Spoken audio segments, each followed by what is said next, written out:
Okay, so I'm going to tell you the diversities of tongues. There are mainly 4 kind of different operations of tongues in the Bible. So मुख्य प्रकार से 4 तरह के उसके प्रकटीकरण हैं जो अन्य भाषा के हम देखते हैं वचन के मुताबिक. You know, you can see that on the screen.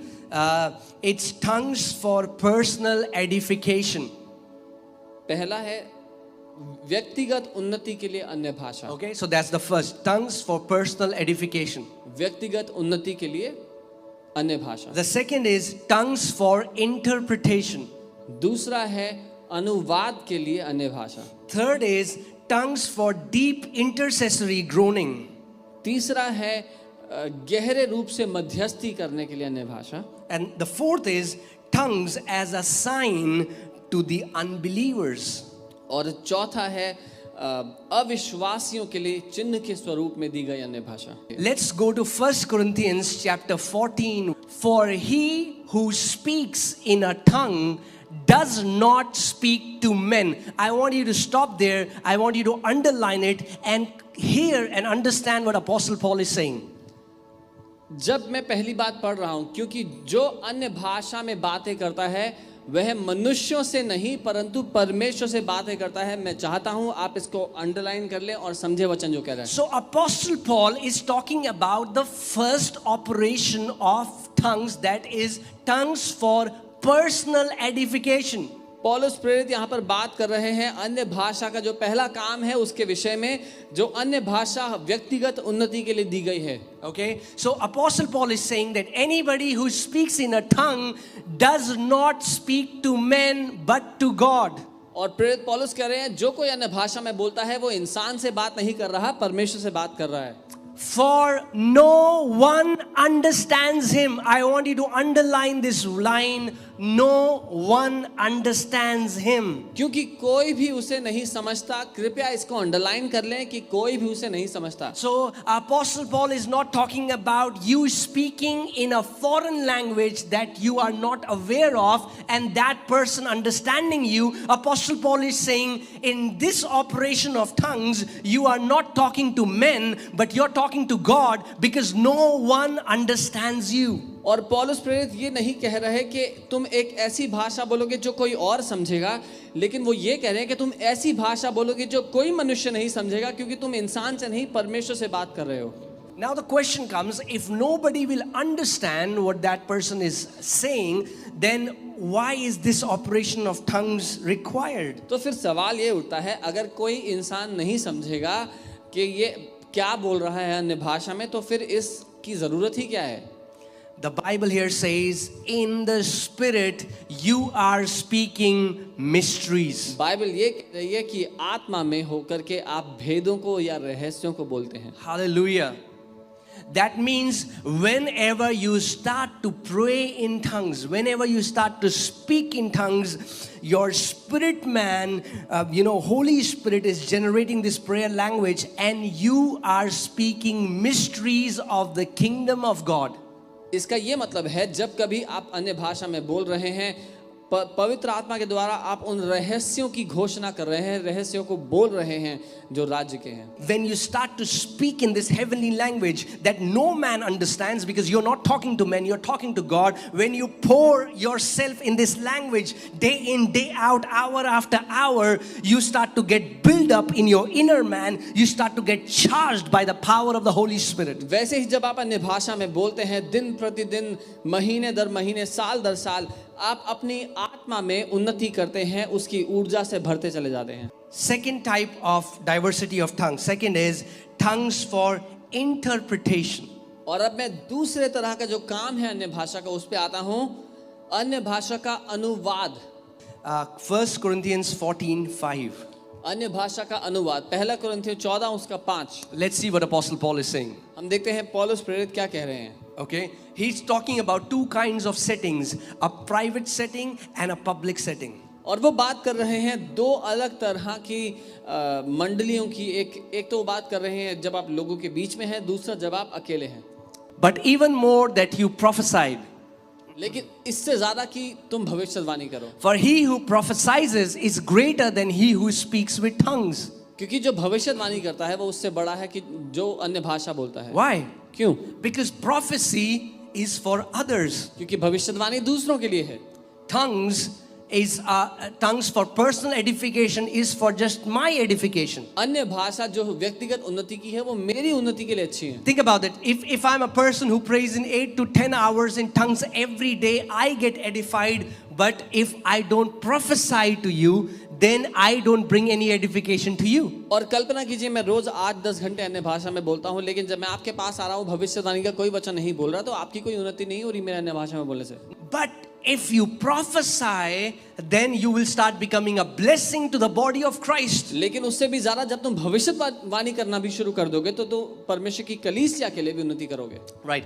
When in a public setting, जब आप लोगों के बीच में हैं, and in a public setting, imagine if I come to church this Sunday कल्पना कीजिए मैं इस रविवार कलीसिया आता हूँ and I prayed in tongues. और मैं आया और मैंने अन्य भाषा में प्रार्थना की। I just prayed in tongues for 1 hour. मैंने 1 घंटे तक अन्य भाषा में प्रार्थना की And I said, thank you so much. और मैंने कहा बहुत बहुत धन्यवाद And I went away. और मैं चला गया। You will be like, what? तो आप बोलोगे क्या हो गया?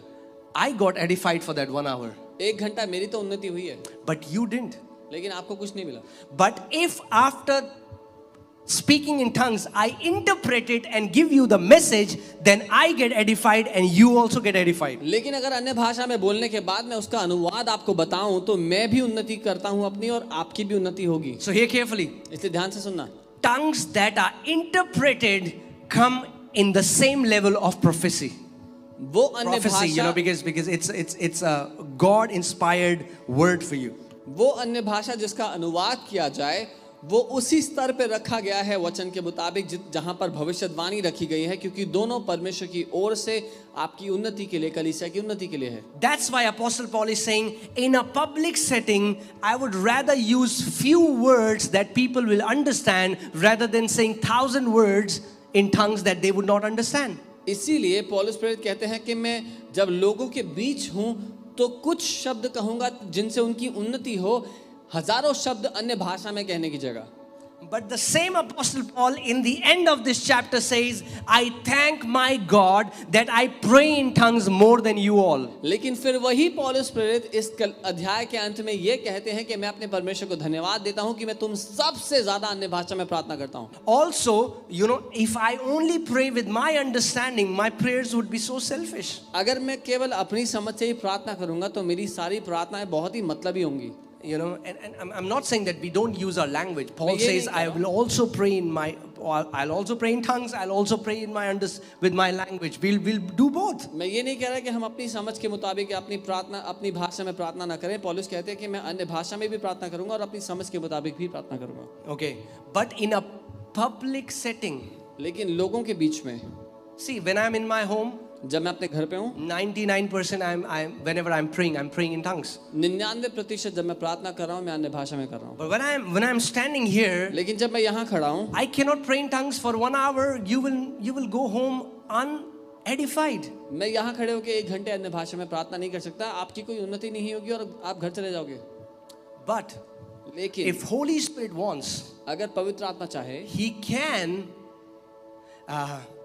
He can stir my heart and give me a word in tongues and then give the interpretation for it. तो वो मेरे हृदय को उजागर करके मुझे वो अन्य भाषा में प्रार्थना करने के लिए और उसके साथ उसका अनुवाद दे सकता है। So the manifestation of tongues for interpretation is presented in a public assembly accompanied by interpretation by the same person or by some other person. So अन्य भाषा का जो अनुवाद है वो कैसे कार्य करता है? जब आप लोगों के बीच में हैं तब जब आप अन्य भाषा बोल रहे हैं या तो आप स्वयं उसका अनुवाद करेंगे या फिर और कोई व्यक्ति उसका अनुवाद करेगा। The third diversity of tongues is tongues for deep intercessory groaning. और तीसरी प्रकार की अन्य भाषाएं वो गहरे हृदय से जब मध्यस्थी करते हैं तब। Okay, and again it's for our personal setting. और ये भी तब के लिए है जब हम अकेले हैं। Okay, Romans 8:26 talks about it. रोमी 8:26 इसकी बात करता है। You know that the Spirit Himself groans with utterances, with you know with groanings that cannot be uttered. कि वो आत्मा स्वयं ही गिड़गिड़ाहट के साथ उन प्रार्थनाओं को करता है जिनको बयान नहीं किया जा सकता। Even we saw how Jesus said that to Peter. He said, Peter, Satan has asked permission to sift you like wheat, but I prayed for you 3 times. So we see that we can become those people who can pull people out of the clutches of Satan, people who are bound for destruction, people who are bound for death. God can partner with you to bring that person out of that destruction. और हम देखते हैं यीशु ने पतरस से कहा कि शैतान ने तुझे गेहूं की तरह रौंद देने के लिए 3 बार मांगा, पर मैंने तेरे लिए प्रार्थना की। जब हम मध्यस्थी करते हैं, हम लोगों को शैतान के चंगुल से छुड़ा ला सकते हैं जब हम उनके लिए मध्यस्थी करते हैं।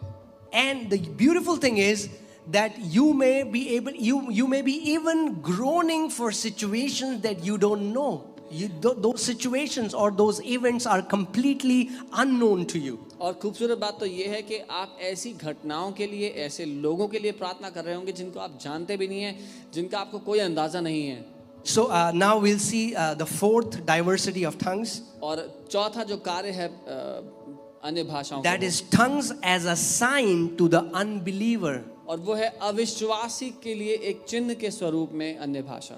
And this has caused so much of confusion. और इस बात ने इतनी समस्या पैदा की है कलीसिया। You know, let's see 1 Corinthians 14:22. हम पहला कुरिन्थियों 14 1 Corinthians 14:22 we'll see that. Therefore tongues are for a sign, not to those who believe, but to unbelievers. इसलिए अन्य भाषाएं विश्वासियों के लिए नहीं परंतु अविश्वासियों के लिए चिन्ह है। Okay, this phenomena, it took place on the day of Pentecost. और ये जो घटना हुई पेंतिकुस्त के दिन हुई, You can read that in Acts chapter 2 verses 4 to 11. But when these people were praying in tongues, we have to understand when the first time Holy Spirit came down, it was a public setting. These all people were hearing these people praying in tongues, and God was speaking to these people who were unbelievers in their own language, and they marveled because they heard them glorifying God.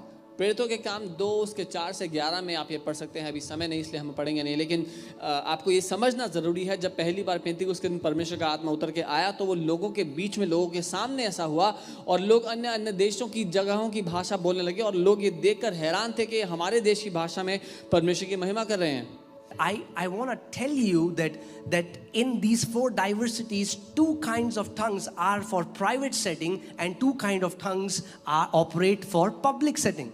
तो ये जो 4 कार्य हैं अन्य भाषाओं के, इनमें से 2 कार्य हैं अपने व्यक्तिगत कमरे में अन्य भाषा बोलने के लिए और 2 हैं लोगों के बीच में आके अन्य भाषा बोलने के लिए। Like tongues for personal edification and tongues for deep intercessory groanings is not God will not flow through you to give a message to somebody else. That is you personally. But the tongues for interpretation and tongues as a sign to the unbelievers will be for a public setting.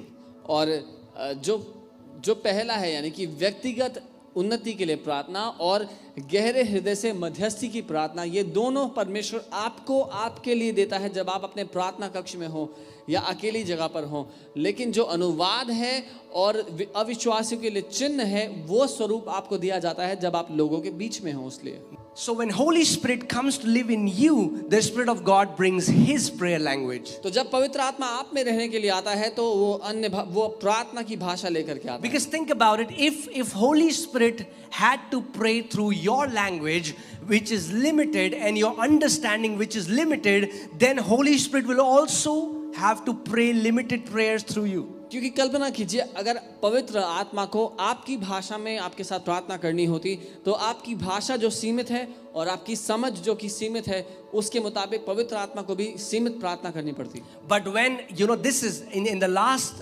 Sunday we saw how this is the eternal wisdom of Godhead, how Holy Spirit bypasses your mind and connects your spirit to the mind of God so that you become a partner releasing or decreeing heaven on the earth. earth. So when you are speaking in tongues, you are actually releasing mysteries, declarations, the plans of God, the purposes of God on this earth. और पिछले रविवार हमने देखा कैसे ये परमेश्वर की वो अनंत की बुद्धि है जिसके मुताबिक उसने पवित्र आत्मा को हमारे पास भेज दिया।